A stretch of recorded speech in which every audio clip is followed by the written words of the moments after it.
தலைகீழ நின்னாலும் தண்ணி குடிக்கிறது கஷ்டம்னு சொல்லுவாங்க. அந்த மாதிரி ஜூலை 20ஆம் தேதி வரைக்கும் உங்களுக்கு பார்த்தீங்கன்னா ஒரு சில விஷயத்துல பணத்தட்டுப்பாடு கொஞ்சம் வீண் அலைச்சல்லாம் கொஞ்சம் இருக்கத்தான் செய்யும். விருச்சிக ராசிக்காரங்களுக்கு இந்த ஜூலை மாசத்துல உங்களுக்கு பார்த்தீங்கன்னா வர ஒரு 15 நாட்களுக்கு பண விஷயத்துல கொஞ்சம் அதிக கவனம் நீங்க இந்த நேரம் கொடுத்து தான் ஆகணுங்க.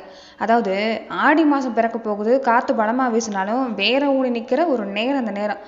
உங்க ராசிக்கு இந்த வாரம்லாம் பார்த்தீங்கன்னா ஒரு சில விஷயம் கொஞ்சம் சாதகமா இருந்தாலும் ஒரு சில விஷயத்துல நீங்க கொஞ்சம் கவனம் கொடுத்துக்கணுங்க. சொல்வாக்கு பழிக்கும். நீங்க என்ன சொல்றீங்களோ அதை பழிக்கிறதுக்கான நேரம். அதனால பேசுற பேச்சுல கொஞ்சம் நீங்க என்னன்னா கவனம் கொடுத்துக்கணும். அதே மாதிரி குடும்பத்துல பாத்தீங்கன்னா உங்களுக்கு எந்த பாதிப்பு இல்லை, அதெல்லாம் அருமையா இருந்தாலும் உங்களுக்கு குடும்பத்துல பாத்தீங்கன்னா இந்த நேரம் கொஞ்சம் கோபத்துல வர்ற வார்த்தை குடும்பத்தை கொஞ்சம் கெடுத்துரும். அதனால பேசுற வார்த்தையில கொஞ்சம் பார்த்து பேச பாருங்க. மற்றபடி பாத்தீங்கன்னா விருச்சிக ராசிக்கு இந்த நேரம் புதுசா நீங்க தொழில் ஆரம்பிச்சாலும் சரி, வியாபாரம் பண்ணாலும் சரி, வண்டி வாகன யோகத்துல இருந்து திருமண பாக்கியம், குழந்தை பாக்கியத்துல இருந்து உங்களுக்கு எப்படி அமைய போகுதுங்கிறத இந்த பதிவுல நாம முழுமையா தெரிஞ்சுக்கலாம். அதுக்கு முன்னாடி நீங்க இப்பதான் இந்த வீடியோ பதிவை நீங்க முதன்முறையா பார்க்கக்கூடியவங்களா இருந்தா மறக்காம இந்த சேனலை சப்ஸ்கிரைப் பண்ணிட்டு ஒரு லைக்கும் பண்ணிட்டு பின்தொடர்ந்து வாங்க பார்க்கலாம். மேலுமே இந்த வீடியோ பதிவை எந்த மாவட்டத்துல இருந்து நீங்க பாக்குறீங்கிறத மறக்காம சொல்லிட்டு போங்க. உங்க வாழ்க்கையில பல்வேறு விதமான பிரச்சனைகளை நீங்க சந்திக்கக்கூடிய நபரா இருக்கிறீங்கன்னா, ஜோதிட ரீதியா தீர்வு காணும் நீங்க விருப்பப்படுறீங்கன்னா டிஸ்கிரிப்ஷன்ல தொலைபேசி எண் கொடுக்கப்பட்டு இருக்கு. ஜோதிட ரீதியான சந்தேகமா இருந்தாலும் சரி, உங்க வாழ்க்கையில நீங்க சந்திக்கக்கூடிய எந்த விதமான பிரச்சனையா இருந்தாலும் சரி, தாராளமா தொலைபேசி மூலியமா தொடர்பு கொண்டு கூட உங்களோட பிரச்சனைகளுக்கு தீர்வு காணலாம். விருச்சிக ராசி, அதாவது இவங்க பிறவிலேயே மன உறுதி ரொம்ப அதிகம் தாங்க. விழுந்தா எழமாட்டாங்கன்னு ஊரை பேசினாலும் அடுத்த நிமிஷமே சுதாரிச்சு இந்த ஃபீனிக்ஸ் பறவை மாதிரி தட்டி மேலே வரக்கூடியவங்கன்னு நீங்க தான். ஆனால் இந்த நேரம் என்னன்னா கொஞ்சம் யாரும் உங்களால் ஒரு நம்ப முடியல. யார் மேலேயும் நம்பிக்கை வர்றதா அடுத்தபட்சம் எந்த வேலையிலும் உங்களால் கவனம் கொடுக்க முடியலைங்க. சந்திரன் நீச்சம் அடையக்கூடிய ஒரு ராசியாக இருக்கிறதால சும்மாவே மனக்குழப்பம் இருக்கக்கூடியவங்களுக்கு இந்த நேரம்லாம் கொஞ்சம் அதிகப்படியான குழப்பம் கொடுக்கும். அதனால தான் இந்த வாரத்தில் பொறுத்த வரைக்குமே புதுசாக எந்த முயற்சியும் இந்த நேரம் செய்யறது வேண்டாம். உங்ககிட்ட கள்ளங்கப்படம் சூதுவாதெல்லாம் இல்லை. ஆனால் முகஸ்துதிக்காக நீங்கள் வெளியில் ஒன்று பேசி உள்ள ஒன்று வைக்கும்னு தெரியாது. ஆனால் இந்த நேரம் என்னென்னா முகஸ்துதி பேசிக்கிட்டு உங்ககிட்ட வர்றவங்க கொஞ்சம் அதிகமாக இருப்பாங்க. அதில் கொஞ்சம் கவனம் பாருங்க. மனசில் என்ன இருக்கோ அதை படப்படன்னு முகத்துக்கு நேராக பேசுகிற கூட உங்களுக்கு. ஆனால் என்ன இந்த நேரம் கொஞ்சம் பேச்சுவார்த்தையில் கவனம் கொடுக்கணும். அதாவது இந்த நேரம் கொஞ்சம் உங்களுக்கு ஒரு சில விஷயம்லாம் கொஞ்சம் தெரியாதுன்னு சொல்லலாம். அதாவது முகத்தை பார்த்தே நீங்கள் கண்டுபிடிச்சிருவீங்க தான். மனுஷங்களோட முகத்தை பார்த்தே மனசில் என்ன ஓடுதுன்னு கண்டுபிடிக்கிற ஒரு தீர்க்கமான அறிவு இந்த நேரம் இருந்தாலும் இந்த நேரம் கொஞ்சம் பழகிற ஒரு மனிதர்கிட்ட கொஞ்சம் நீங்கள் கவனமாக இருக்கிறது தான் இந்த நேரம் பரவாயில்ல. அதெல்லாம் உங்களுக்கு இந்த நேரம் இந்த 15 நாட்களில் பார்த்தீங்கன்னா இந்த ஜூலை 11ஆம் தேதி இந்த சனிக்கிழமை மதியத்திலிருந்து ஜூலை 12ஆம் தேதி ஞாயிற்றுக்கிழமை முழுசும், ஜூலை 13ஆம் தேதி திங்கக்கிழமை மதியம் வரைக்குமே கொஞ்சம் உங்களுக்கு சந்திராஷ்டம நாட்களில் அமைஞ்சிருக்குது. அந்த நாட்களில் கொஞ்சம் கவனமாக இருக்கணும். பெரியவங்க சும்மா சொல்ல மாட்டாங்க. இந்த 2.5 நாளும் மனசில் கோபம் எரிச்சல் கொஞ்சம் அதிகமாக இருக்கும். யாராச்சும் வம்பு எடுத்தா கூட போனா போகுதுன்னு ஒதுங்கி போயிட்டீங்கன்னா மற்றபடி பாதிப்பு இல்லை. மற்றபடி வர்ற நாள்லாம் பார்த்தீங்கன்னா உங்களுக்கு ரொம்ப அருமையாக இருக்குதுங்க. ஒரு யோகத்தை கொடுக்கக்கூடிய நாட்கள் தான். அது இந்த வாரத்தெலாம் பார்த்தீங்கன்னா நீங்கள் இந்த 9/1ங்கிற ஒரு எண்ணெய் ரொம்ப விசேஷமான எண்ணெய் இருக்குது. அந்த எண்ணெய் பயன்படுத்திக்கங்க. அதே மாதிரி உதாரணத்துக்கு 9, இந்த 18, 27, இந்த 1, 10, 19, 28 தேதியெல்லாம் உங்களுக்கு அதிர்ஷ்டமான ஒரு எண்களாக, ஒரு அதிர்ஷ்டமான தேதியாக இந்த மாதத்தில் பொறுத்த வரைக்குமே உங்களுக்கு அமைஞ்சிருக்குது. அதனால் விருச்சிக ராசி அன்பர்கள், நீங்கள் ஒரு முக்கியமான காரியம் செய்கிறதா இருந்தாலும் சரி, ஒரு புதுசாக ஒரு பொருள் வாங்குறதா இருந்தாலும் சரி, ஒரு வண்டி வாகனமே வாங்கணும்னு நினச்சிங்கன்னா கூட இந்த நாட்களை நீங்கள் பண்ணிக்கிட்டிங்கன்னா உங்களுக்கு ரொம்ப அருமையாக இருக்கிறதுக்கான வாய்ப்பெலாம் இருக்குது. தொடர்ந்து பார்த்தீங்கன்னா விருச்சிக ராசிக்கு எந்த விஷயம்லாம் சாதகமாக இருக்குதுன்னா, புதுசாக தொழில் வியாபாரம்லாம் இப்போதைக்கு தொடங்குறது வேண்டாம். வருமானம் வரதுக்கான வாய்ப்புலாம் பார்த்தீங்கன்னா இருக்குது. புதுசாக முயற்சியெல்லாம் ஓரளவுக்கு இருந்தாலும் இந்த நேரம் இந்த வாரத்தில் பொறுத்த வரைக்கும் கொஞ்சம் தள்ளி வைக்க பாருங்கள். வெள்ளிக்கிழமை அன்னைக்கு கொஞ்சம் என்னென்னா தலைவலி அசதியெல்லாம் மாதிரி கொஞ்சம் கொடுக்கும். அன்றைக்கி வண்டியில் போகிறப்ப மெதுவாக போங்க. தேவையில்லாத வம்பு தும்புலாம் பேசுறதும் வேண்டாம். யாராவது வந்தாலும் நீங்கள் விலகி இருக்கிறது தான் பரவாயில்ல. அதே மாதிரி குடும்பத்தில் பார்த்தீங்கன்னா ரொம்ப அருமையாகவே இருக்குது. குடும்பத்தில் உங்கள் பேச்சுக்கு மதிப்பு மரியாதை இருக்கும். ஆனால் சின்ன சின்ன மனஸ்தாபம்லாம் கொஞ்சம் கொடுக்குங்க. கோபம் வரும் உங்களுக்கு. கோபத்தால் சில வார்த்தையை நீங்கள் கொட்டுருவீங்க. அது கொஞ்சம் பாதிப்பு கொடுக்கறதுக்கு வாய்ப்பு இருக்கிறதால அதில் கொஞ்சம் கவனம் கொடுக்க பாருங்கள். ஆனால் இந்த 15 நாளும் அவசரப்பட்டு எதுவும் ஒரு பெருசாக செய்கிறது வேண்டாம். முதலீடெல்லாம் பண்ணுறது வேண்டாம். கிரகநிலை கொஞ்சம் சாதகமாக இல்லை அப்படிங்கிறது உண்மை. இப்போ என்ன வேலையில் இருக்கிறீங்களோ, சின்ன வியாபாரம் பண்ணுறீங்கன்னா அதை அப்படியே செய்யுங்க. புதுசாக பிளான் ஏதாவது இருந்தால் மனசுக்குள்ளே வச்சுக்கோங்க. ஆகஸ்ட் மாதத்துக்கு மேலே நீங்கள் ஆரம்பிச்சுக்கலாம். அதே மாதிரி வண்டி வாகன யோகம்லாம் இருக்கா அப்படின்னா, புதுசாக டூ வீலரோ காரோ வாங்கணும்னு நினச்சிங்கன்னா ரொம்ப நாள் ஆசைப்பட்டவங்களுக்கு இந்த 15 நாளில் அதுக்கான யோகம்லாம் கூடி வந்திருக்குன்னு சொல்லலாம். சொத்து சேர்றதுக்கான வாய்ப்புலாம் இருக்குது. சும்மாவா சொன்னாங்க வீட்டை கட்டிப்பாரு கல்யாணம் பண்ணிப்பாருன்னு. ரொம்ப நாளாக தடையாக இருந்துச்சுல்ல, அதெல்லாம் மாறுது. புதுசாக இடம் வாங்குறதுக்கு வீடு கட்டுறதுக்கு ஒரு லோன் அப்ளை பண்ணிங்கன்னா கூட இந்த நேரம் பாஸ் ஆகி வரும். ஆனால் பத்திரப்பதிவு செய்கிறப்ப மட்டும் கொஞ்சம் வில்லங்க எதுவும் இருக்குதா இல்லையான்னு பார்த்துட்டு பெரியவங்களை வச்சு நீங்கள் தீர விசாரிச்சு பண்ணிக்கிறது பரவாயில்ல. கல்யாண பேச்சுவார்த்தை குழந்தை பாக்கியம் இந்த 15 நாளில் ரொம்ப அருமையாக இருக்குதுங்க.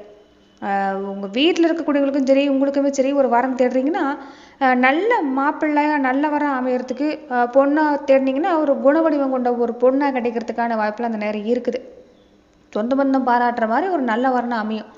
குழந்தை பாக்கி எடுத்துக்கிட்டாலும் ரொம்ப அருமையாக இருக்குது. குலதெய்வ அருள் இருக்கிறதால நல்ல செய்தி வர்றதுக்கான வாய்ப்புல அதிகமாக இருக்குன்னு சொல்லலாம்.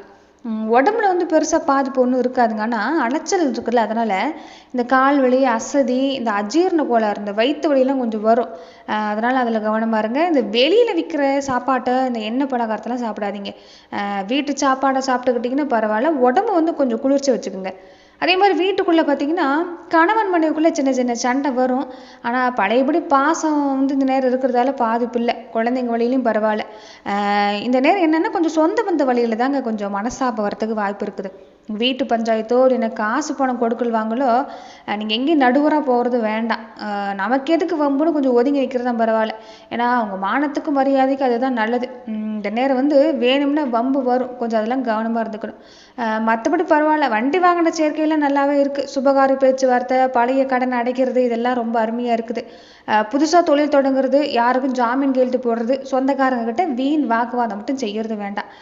மற்றபடி பரவாயில்ல. தொடர்ந்து பார்த்தீங்கன்னா விருச்சிக ராசியில் மொத்தம் பார்த்தீங்கன்னா 3 நட்சத்திரம் இருக்குதுங்க. அதில் விசாகம் 4ஆம் பாதம், அனுஷம், அப்புறம் கேட்டை. ராசி ஒன்றா இருந்தாலும் இந்த அடுத்த 15 நாளில் ஒவ்வொரு நட்சத்திரக்காரங்களுக்கும் பலன் கொஞ்சம் வெவ்வேறையாக தான் இருக்கும். அப்படி பார்க்குறப்ப விசாகம் நட்சத்திரக்காரங்களுக்கு 4ஆம் பாதம் மட்டும் இந்த நேரம் என்னென்னா தொட்டகாரம் எல்லாம் தொடங்கும். நல்லாவே இருக்குது. மனசில் இருந்த குழப்பம் போகுது. தெளிவு கிடைக்கிறதுக்கான நேரம் தான். இந்த கோர்ட்டு கேஸு பஞ்சாயத்து ஏதாவது இழுபறியாக இருந்தால் அது உங்களுக்கு சாதகமாக முடியும். அரசாங்க வழியில் ஏதாவது எதிர்பார்த்துருக்குறீங்கன்னா கூட அதுவும் வந்து சேர்றதுக்கான வாய்ப்பெலாம் இருக்குது. அதே மாதிரி அப்பாவோட உடம்புல கொஞ்சம் கவனம் காட்ட பாருங்கள். அவங்களுக்கு சின்ன சின்ன மெடிக்கல் செலவெல்லாம் கொஞ்சம் கொடுக்கும். அனுஷம் நட்சத்திரக்காரங்களுக்கு எப்படி இருக்குன்னா வேலையில் நீங்கள் பார்க்குற உழைப்புக்கு ஒரு நல்ல பேரில் இருக்குது. புகழ் எல்லாம் கிடைக்கும். வேலையில் பாராட்டில் எந்த பாதிப்பும் இல்லை. அதே மாதிரி நீங்கள் வாங்கணும்னு நினச்ச விஷயம்லாம் வாங்குவீங்க. புதுசாக வண்டி வாகனம் வாங்குறதுக்கான யோகம்லாம் இருக்குது. இப்படி வாங்கணும்னு நினச்சிங்கன்னா அருமையான நேரம் வாங்கிக்கோங்க. கைக்கு காசு பண்ணலாம் ஓரளவுக்கு பரவாயில்ல. சும்மா இருந்தாலும் இந்த நேரம் உங்கள் பின்னாடியே இருந்துக்கிட்டு சில பேர் வந்து பேசுறதும் சரி இந்த கூடவே இருந்து குழி பறிப்பாங்கன்னு சொல்லுவாங்கள்ல, அந்த மாதிரி மறைமுக எதிர்ப்புலாம் கொஞ்சம் கொடுக்கும். அதனால் அதில் கவனம் பாருங்க. ஏதாவது மனசில் திட்ட வச்சுருக்கிறீங்க, ஏதாவது ரகசியம் வச்சுருக்கிறீங்கன்னா வெளியே யாருக்கிட்டையும் பகிர்ந்துக்கிறது வேண்டாம். மற்றபடி உங்களுக்கு எல்லா விஷயமும் சாதகம் தான். கேட்டை நட்சத்திரக்காரங்களுக்கு இந்த வாரம்லாம் எப்படி இருக்குன்னா வேலை உத்தியோகம் கொஞ்சம் திடீர் மாற்றம் வருங்க. இடமாற்றம்லாம் கொஞ்சம் கிடைக்கிறதுக்கு வாய்ப்பு இருக்குது. ஆனால் சுபகாரிய பேச்சுவார்த்தை அதெல்லாம் நல்லபடியாக முடியும். குழந்தைங்களுடைய படிப்பு விஷயத்தில் நீங்கள் எடுக்கிற முயற்சி நல்லாயிருக்கு. கொஞ்சம் வாய் வார்த்தையில் மட்டும் கவனம் பாருங்கள். நாவடக்கம் ரொம்ப முக்கியம். கோவத்தில் வெளியே வர்ற வார்த்தையால் கொஞ்சம் சொந்த பந்தத்துக்கிட்ட சண்டை வருங்க. வண்டியில் போகிறப்ப கொஞ்சம் வேகம் வேண்டாம், நிதானமாக போங்க. மற்றபடி பார்த்திங்கன்னா இந்த நேரம் உங்களுக்கு அருமையாக தான் இருக்குன்னு சொல்லலாம். மனசு தான் ஒரு நிலையில் இருக்காது. பொதுவாகவே எடுத்துக்கிட்டிங்கன்னா ஒரு பாதுகாப்பு இல்லாத உணர்வு விருச்சிக ராசிக்கு இந்த நேரம் இருக்கும். திடீர்னு ஏதாவது தப்பாக நடந்துடுமோன்னு வீண் பயம், ஓவர் திங்கிங் தான் இந்த நேரம் மனசுக்கு எடுக்குது. ஏன்னா பெரிய பிரச்சனையே கடந்த கால நினைவு வந்து பாடாப்படுத்துங்க. பழைய ஞாபகம் தான் உங்களை சித்திரவதை பண்ணுறது. சொந்தக்காரங்க மத்தியில் நீங்கள் இதுக்கு முன்னாடி பட்ட அவமானம் பழைய காயம் எல்லாமே இப்போ எல்லாம் அவங்க நட்பாக இருந்தால் கூட என்னமோ மனசை போட்டு வந்து ஒரு மாதிரி விரக்தியான மனநிலைமை தான் கொஞ்சம் தலை தூக்கும். அதனால் அதிலெல்லாம் கொஞ்சம் அதிகப்படியாக ப்ரெஷர் ஆகிறது வேண்டாம். மன அழுத்தம் அதிகமானாலே தன்னால் இந்த வயிற்று வலி அழுசிறந்த தூக்கம் இல்லாத பிரச்சனை இந்த ரத்த அழுத்தம்லாம் தன்னால் வந்துடும். கோவமும் தன்னால் வந்துடும். அதனால் கொஞ்சம் அதில் மட்டும் கவனம் பாருங்க. வெளியில் நீங்கள் ஸ்ட்ராங்காக காட்டிக்கிட்டாலும் உள்ளே வந்து யாராவது வந்து ஆறுதல் சொல்ல மாட்டாங்களான்னு தேடுறீங்க, ஒரு ஏக்கம் இருக்குது. அதெல்லாம் வேண்டாம். மற்றவங்ககிட்ட ஆறுதல் தேடுறதை விட நமக்கு நாமளாவே ஆறுதலாக இருந்துக்கிறது பரவாயில்ல. பழைய காயம் மனசுக்குள்ளே போட்டு நிம்மதிக்கு எடுத்துக்காதீங்க. முடிஞ்சு போன கதைக்கு நாம் ஏன் போய் அதை நம்ம முகவரை எழுதிட்டு இருக்கணும். அதனால் அதை மாற்றிக்கங்க. மனசு சரியில்லைன்னா தனியாக போய் உட்காந்துடாதீங்க. அது இன்னும் தான் பழைய ஞாபகம் வரும். அதனால் முடிஞ்ச வரைக்குமே பக்கத்தில் கோவில் இருந்தால் அங்கே போயிட்டு வாங்க, குலதெய்வ கோவிலுக்கு போயிட்டு வாங்க. அது இன்னும் அருமையான பலன் தரும். அப்படியும் மனசு நிம்மதியாக இல்லைன்னா சந்திரனை நீங்கள் வழிபாடு பண்ணிக்கிறது பரவாயில்ல. சிவ வழிபாடையும் கூடவே செஞ்சுக்கோங்க. இந்த வாரம் வர்ற திங்கக்கிழமை அன்னைக்கு சிவபெருமான் கோவிலுக்கு போங்க. சிவபெருமானுக்கு நடக்கிற அபிஷேகத்துக்கு உங்களால் முடிஞ்ச பசும்பால் இல்லைன்னா இளநீர் வாங்கி கொடுங்க. மனசில் இருக்கிற இந்த இனம் புரியாத பயம், இந்த குழப்பம் இல்லாமல் போய் மனசுக்குள்ள ஒரு அமைதி கிடைக்கும். அதே மாதிரி பழைய ஞாபகம் அதிகமாக இருக்குது, ஆள் மனசு அப்படியே குறையுதுங்க, அந்த நினைவுலேருந்து நான் வெளியே வரணும் அப்படின்னா துர்க்கை அம்மனுக்கு நீங்கள் தீபம் போடணும். ஞாயிற்றுக்கிழமை சாயங்காலம் 4:30 மணிலேருந்து 6 மணி வரைக்கும் இருக்கிற ராகு காலத்தில் பக்கத்தில் இருக்கிற அம்மன் கோவிலுக்கு போங்க. ஒரு எலுமிச்சை பழத்தை 2ஆ நறுக்கி சாறை எடுத்துட்டு அதை அப்படியே திருப்பி வேப்ப எண்ணெய் இல்லைன்னா நெய் தீபம் போட்டு கூட நீங்கள் மனசார வேண்டிக்கலாம். உங்கள் பின்னாடி நடக்கிற சதி வேலையாக இருக்கட்டும், மறைமுக எதிர்ப்பாக இருக்கட்டும், இது எல்லாமே காணாமல் போயிடும்.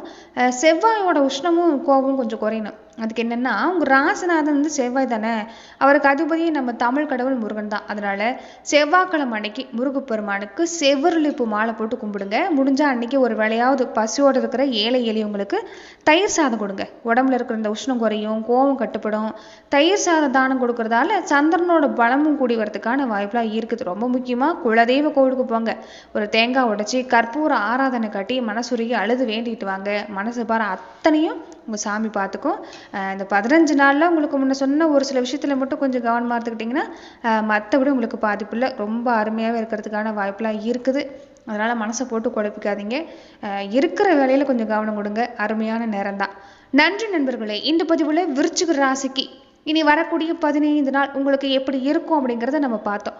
மேலும் இந்த மாதிரியான பதிவுகளுக்கு நீங்கள் இந்த சேனலை லைக் பண்ணுங்கள், ஷேர் பண்ணுங்கள், கமெண்ட் பண்ணுங்கள், மறக்காமல் சப்ஸ்கிரைபும் பண்ணிக்கோங்க. நன்றி நண்பர்களே.